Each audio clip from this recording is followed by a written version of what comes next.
ఊళ్ళో ఆడవాళ్ళందరూ చేనులల్లా నీ గురించి తప్పు అనుకుంటారు.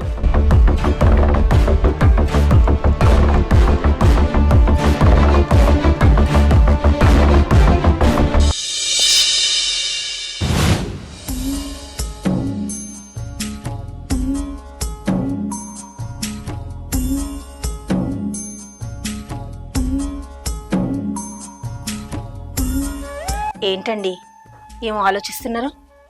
ఏం లేదు సీత, నన్ను పెద్ద దవాఖాన చూపించినావు కదా, నాకు సంతోషంగా ఉంది. ఇప్పుడు బతకాలని ఆశ తిరుగుతాను, కానీ ఒక భర్తగా నిన్ను ఎప్పుడు సంతోష పెట్టలేదు నేను. అదేంటండి అట్లా మాట్లాడతారు? నా పసుపు కుంకుమలు చల్లగా ఉండడానికి నేను ఏమైనా చేస్తా, ఎంత కష్టమైన పడతా, ఎన్ని పైసలైనా ఖర్చు పెడతా. అట్లా మాట్లాడకండి.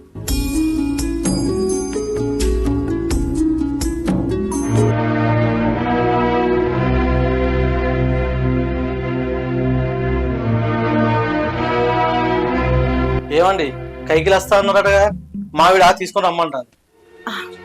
వస్తానండి, రండి కూర్చోండి. నాకు ఇప్పుడే పందిరింది, సర్ది తీసుకుని వస్తా. కూర్చోండి. సరే.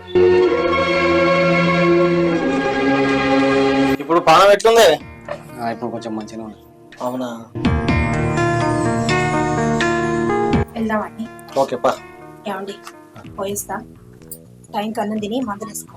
సరే వెళ్ళవరి.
వచ్చినావా?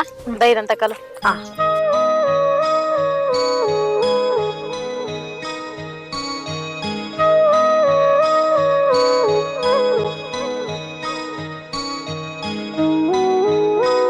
అవును చెల్లె, వెన్నెల రాలేదు? వెన్నెలకు జ్వరం వచ్చిందట అక్క, తగ్గిన తర్వాత వస్తానన్నది. అవునా?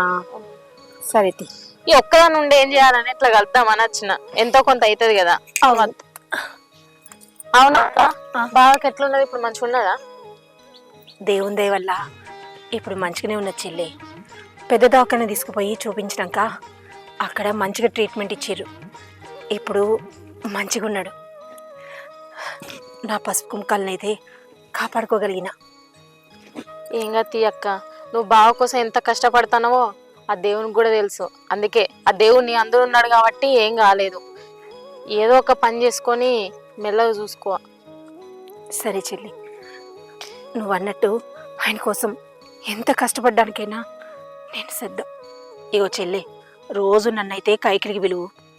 నా ఇంటి పరిస్థితి నీకు తెలుసు కదా, నేను కష్టపడితే గానీ ఇల్లు గడవది. ఈ చేను అయిపోయేదాకా నేనే పనికత్తా. అయ్యో అక్క, దాందేముంది, ఈ సేన్ అయిపోయేదాకా రా. నీ ఇంట్లో పరిస్థితి నాకు తెలియదు అక్క. సరే చెల్లి.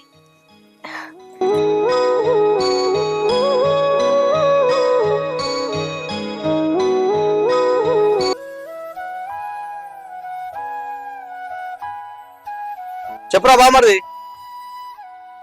మంచిగా ఉన్నారా? నువ్వు మంచిగా ఉన్నావారా?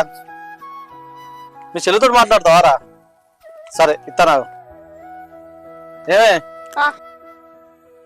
ఇగో మీ అన్న ఫోన్ చేసి మాట్లాడతాడు. మా అన్న ఫోన్ చేసిండా? హలో అన్న, ఇంటికాడ ఉన్నావా? సరే అత్తన్నా.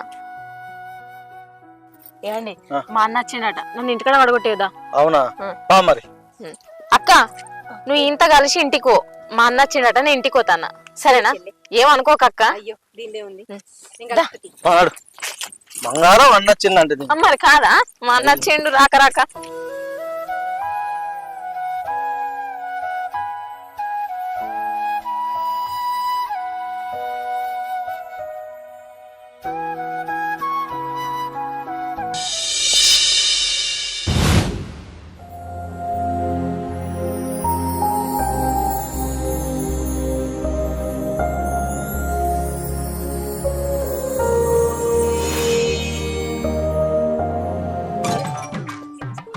అయ్యో ఏమైతుంది మొగోని నేనే.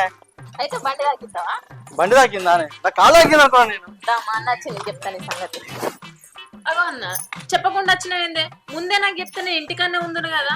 లేచలే రేపు దేవుళ్ళకి చేసుకుంటాను అమ్మ నేను తీసుకున్నామ్మా నాకు. అవునా అన్న, సరే పోరా. బావా నువ్వు కూడా రా. అబ్బో నాకేడే వీలైతే నాకు చేనులో బొచ్చడి పనులు ఉన్నాయి. ఇయో మీ చెల్లెని తీసుకొని పో. అయ్యో ఒక్కరోజు రావడానికి ఏమైతుంది?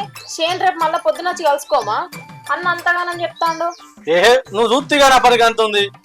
నేను పనికోతా కానీ ఇగో మీ చెల్లెని తీసుకొని పో. ఇగో పాప ఒక్కదే చేస్తాను నేను పోతా మరి. సరే రైట్ బామ్మది. అన్న పాయ లోపలికి.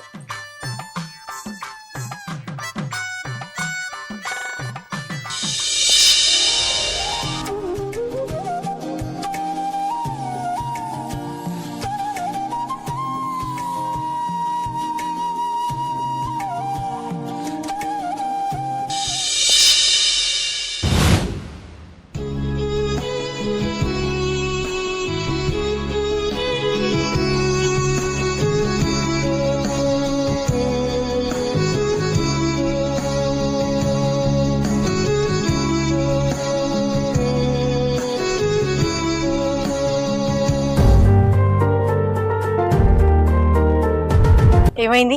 వెళ్ళిపోయిందా వాళ్ళ అన్న? రేపు మా మావోళ్ళు దేవునికి వేసుకుంటారట. వాళ్ళన్న ఎక్కించుకొని పోయింది వాళ్ళ ఇంటికి. ఓ అవునా?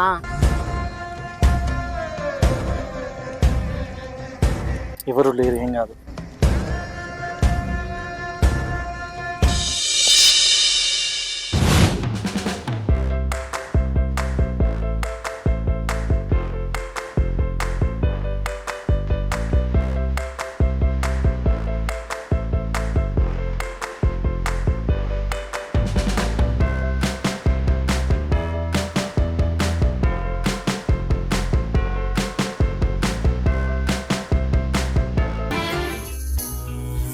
ఇక్కడికి ఎందుకు తీసుకొచ్చారు?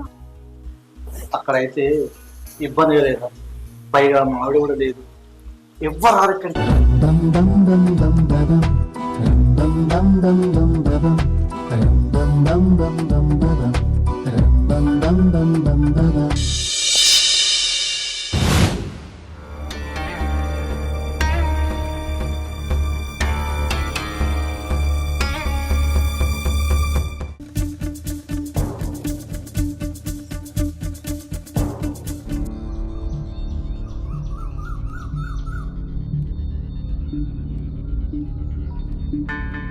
సీత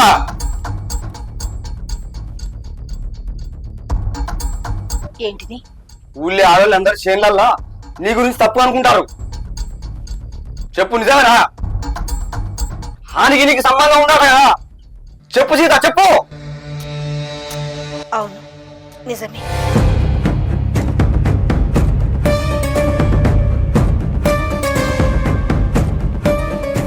ఏంటి సీత నువ్వు చెప్పేది? ఏంటి నువ్వు చెప్పేది? పైసల కోసమే కదా, పైసల కోసమే నువ్వు అంత తప్పు చేసింది. ఆ పైసలు లేకుంటే ఇవ్వకపోతే రేపు చచ్చిపోవు కదా. నువ్వు ఇట్లా ఎందుకు చేసినావు? చెప్పు సీత చెప్పు.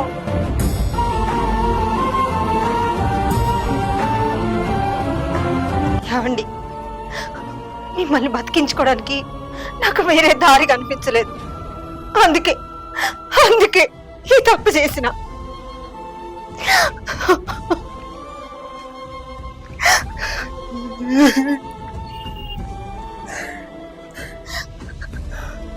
సరే సీత, ఇంకోసారి ఇలాంటి తప్పు చేయకు. పని చేసుకో. ఓ సీత సీత, రేపు పొద్దుగల వరకు నీ మెడలో తాలిబొట్టు ఖచ్చితంగా తెగుతుంది సీత, తెగుతుంది.